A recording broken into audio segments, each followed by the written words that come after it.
Fortuner.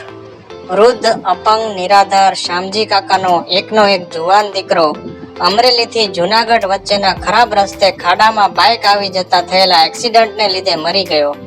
એ રસ્તો નવો બનાવવા માટે 2 વર્ષ પહેલા 1 કરોડ રૂપિયાની ગ્રાન્ટ મંજૂર થઈ હતી, પરંતુ રસ્તાનું કોઈ કામ શરૂ થયું ન હતું. શામજી કાકાએ આરટીઆઈ દ્વારા માહિતી માંગી કે આ રસ્તાનું સમારકામ કેમ નથી થયું, ત્યારે જાણવા મળ્યું કે આવેલા 1 કરોડની ગ્રાન્ટમાંથી નેતાજીએ અને કોન્ટ્રાક્ટરે 50-50 લાખની ફોર્ચ્યુનર ગાડી લઈ લીધી છે.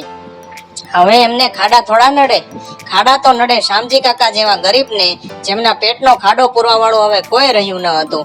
સિસ્ટમ સામે લડવા માટે અસમર્થ શામજી કાકા તે જ રસ્તે આવતી ધસમસતી ફોર્ચ્યુનર સામે કૂદી પડ્યા અને પોતાના પ્રાણ ત્યજી દીધા. 1 ફોર્ચ્યુનર ગાડીએ 2 જીવ લીધા.